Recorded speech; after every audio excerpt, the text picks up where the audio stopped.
अगले साल के विधानसभा चुनाव का वक्त जैसे जैसे करीब आ रहा है, पश्चिमी उत्तर प्रदेश में सियासी दलों का घमासान लगातार तेज होता जा रहा है। पश्चिमी यूपी में जाट किसकी खाट खड़ी करेगा, ये आपको दिखाते हैं।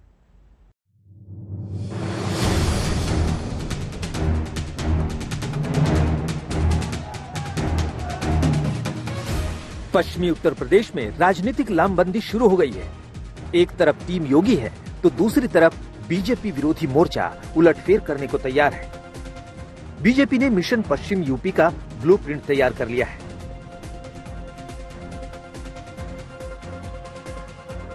बीजेपी अपना दांव लगाएगी। हमारे साथ एक तो हम जातिवादी राजनीति नहीं करते, मैंने पहले बता दिया है। परिवार मेरा है नहीं, इसलिए पश्चिम उत्तर प्रदेश का हर व्यक्ति इस बात को जानता है कि बीजेपी है तो पश्चिम में भी, पूरब में भी, मध्य में भी और बुंदेलखंड में भी सुरक्षा है। आखिर यही पश्चिमी उत्तर प्रदेश था ना, रोज दंगे होते थे, कभी कोसी कला का, कभी बरेली का, कभी मुरादाबाद का, कभी अलीगढ़ का, कभी सहारनपुर का, कभी मुजफ्फरनगर का। जो लोग किसान आंदोलन को जाति के साथ जोड़ रहे हैं, मुजफ्फरनगर में शहीद हुए उन नौजवानों के साथ वे धोखा नहीं कर रहे हैं क्या, जिनकी निर्मम हत्या हुई थी और उस समय सत्ता प्रतिष्ठान में कौन लोग बैठे हुए थे? क्या मंत्री ने दंगाइयों को बचाया नहीं थे उस सरकार का? पश्चिमी यूपी में जाटों के समर्थन से 2017 और 2019 में प्रचंड जीत हासिल करने वाली बीजेपी की राह में कांटे ही कांटे हैं। वजह पश्चिमी यूपी के किसानों की नाराजगी है जो जाट समुदाय से आते हैं। आज सबसे बड़ी चुनौती किसान आंदोलन की अगुवाई कर रहे राकेश टिकैत दे रहे हैं। वही टिकैत जो दिल्ली से लेकर लखनऊ तक बीजेपी हटाओ का नारा बुलंद कर रहे हैं। राकेश टिकैत आ गए हैं लखनऊ और कह रहे हैं कि लखनऊ को मैं दिल्ली बना दूंगा। तो क्या दिक्कत आ रही है? तो प्रमोशन लखनऊ है कर ना, देंगे कह रहे हैं लखनऊ। ये प्रदेश की राजधानी है, दिल्ली देश की राजधानी है। हमें दिल्ली और लखनऊ में अंतर महसूस करना होगा। यहाँ पर बैठेंगे वो आंदोलन के। मैं वही कह रहा हूँ ना, ये प्रदेश की राजधानी है ना। आपकी पार्टी तो फोटो ट्वीट कर रही है कि जरा बच के आइयो। हम तो सबको सहयोग करना चाहते हैं, सबका स्वागत करना जानते हैं। आप राकेश टिकैत का स्वागत करेंगे? क्यों नहीं स्वागत तो करेंगे? बातचीत ही करा दीजिए सर, फिर सरकार। किसान आएगा, किसान का स्वागत होगा। कानून के साथ कोई खिलवाड़ होगा तो उस तरीके से भी स्वागत होगा। संभव क्या बात है? मतलब कोई समस्या नहीं है। यही अंतर बता रहे हैं आप, दिल्ली और लखनऊ का अंतर यही मैंने है। क्या कहा ना, दिल्ली है, ये लखनऊ है। हाँ। तो मुझे लगता है इतना दूसरा अंतर वाला तो स्वागत कैसे होता है योगी जी? मैंने कहा ना कि ये अंतर उन सबको भी मालूम होगा जो कहते हैं कि हम लखनऊ को दिल्ली बना देंगे, तो उनको ये भी अंतर मालूम होगा कि ये प्रदेश की राजधानी है, ये देश की राजधानी नहीं है। और प्रदेश की राजधानी में किस प्रकार का चाल चलन होना चाहिए, ये भी उनको जानकारी होनी चाहिए। चुनाव अभी दूर है, लेकिन वार पलटवार का सियासी खेल शुरू हो गया। ऑल इंडिया मिशन पर काम कर रहे टिकैत ने अपने अंदाज में योगी को जवाब दिया। सबको प्रमोशन चाह रहा, तो लखनऊ को दिल्ली क्यों नहीं बनना देना चाहते? योगी आदित्यनाथ को प्रधानमंत्री बनाते, क्या प्रधानमंत्री कुर्सी छोड़ देंगे? उनका नाम चल रहा, तो उसको उस भाषा में समझ लें कि लखनऊ दिल्ली कैसे बनती है। समझा दो कैसे समझे, उन्हें पता है सबको, लखनऊ दिल्ली कैसे बनती है सब पता है। बीजेपी को भी पता है कि 2022 में जाट नाराज हुए तो सियासी नुकसान बड़ा होगा।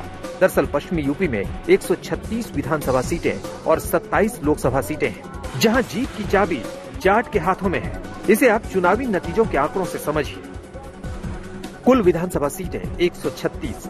2012 के विधानसभा चुनाव में समाजवादी पार्टी 58 सीटें जीती, बीएसपी 39 सीटें, बीजेपी सिर्फ 20 सीटें, जबकि आरएलडी 9 और कांग्रेस 8 सीट जीती थी। वहीं 2017 में पश्चिमी यूपी में बीजेपी को एक तरफा जीत मिली।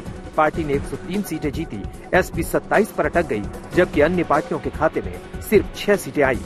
अगर आप लोकसभा को देखें तो यहाँ 27 सीटें हैं, जिसमें 2014 में बीजेपी ने 25 सीटें जीती थी, जबकि समाजवादी पार्टी ने 2 सीटें और 2019 में बीएसपी, समाजवादी पार्टी और आरएलडी ने मिलकर चुनाव लड़ा। बीजेपी 20 सीटें जीती, जबकि गठबंधन सिर्फ 7 सीटें। बीजेपी के पास अपना प्रदर्शन दोहराने की चुनौती है, तो वहीं विपक्ष किसान आंदोलन के बहाने जाट मुस्लिम एकता के लिए कोशिश कर रहा है। पश्चिमी यूपी की 136 विधानसभा सीटों में 55 सीटें ऐसी हैं जिनमें जाट मुस्लिम आबादी 40% है या इससे ज्यादा बैठती है। अगर किसानों की नाराजगी दिखी तो जाट बीजेपी का खेल बिगाड़ सकते हैं। तीनों नए कृषि कानून को लेकर पश्चिमी यूपी में राकेश टिकैत ने दर्जनों पंचायतें की हैं। गाजीपुर बॉर्डर में किसान डेरा डाले बैठे हुए हैं। उस भीड़ में सबसे ज्यादा पश्चिमी यूपी से हैं। लेकिन योगी का दावा है कि विकास के नाम पर वोट पड़ेगा। 30 वर्षों से मांग हो रही थी कि इस चीनी मिल का आधुनिकीकरण होना चाहिए, यहां पे नया प्लांट लगना चाहिए, कोई नहीं कर पाया। तब लोक दल भी सत्ता में आया, सत्ता में था एक पार्टी के साथ में। समाजवादी पार्टी के लोग 4-4 बार सत्ता में रहे हैं। बहुजन समाजवादी पार्टी रही है, उससे पहले कांग्रेस भी थी, कोई नहीं कर पाया। 1980 से मांग हो रही थी, 1980 से लेकर के 89 तक कांग्रेस प्रदेश की सत्ता में थी, देश की भी सत्ता में थी, नहीं कर पाई। हमारी सरकार ने उस चीनी मिल का न केवल पुनरुद्धार किया, उसकी क्षमता को दुगना करके रमाला में चीनी मिल को हम संचालन कर रहे हैं और बंद चीनी मिलों का हम संचालन कर रहे हैं। किसानों के हित के लिए प्रधानमंत्री किसान सम्मान निधि, ये आजादी के तत्काल बाद प्रारंभ हो सकता था, क्यों नहीं कर पाए लोग? क्योंकि किसान उनके एजेंडे का हिस्सा ही नहीं था। किसान उन्नति करे, उनका ये वही नहीं था, एजेंडा ही नहीं था। पश्चिमी यूपी की राजनीतिक अहमियत इसी बात से समझी जा सकती है कि मुख्यमंत्री बनने के बाद से योगी लगातार दौरा करते आए हैं और अब बीजेपी ने किसानों की नाराजगी दूर करने का प्लान तैयार कर लिया है। 22 अगस्त से 25 अगस्त के बीच पश्चिमी यूपी में किसान पंचायत करेंगे। 16 अगस्त से 23 अगस्त तक किसान मोर्चा किसानों से संवाद करेगा। पश्चिमी यूपी के गांव-गांव जाकर बीजेपी अपने काम गिनवाएगी। पश्चिमी उत्तर प्रदेश में बीजेपी किसान चौपाल का आयोजन करेगी। 2022 का विधानसभा चुनाव करीब आते ही पश्चिमी यूपी में बीजेपी और समाजवादी पार्टी एक्टिव है। सवाल यही है कि पश्चिमी यूपी का जाट इस बार क्या करेगा? अभिषेक मिश्रा, लखनऊ, आज तक।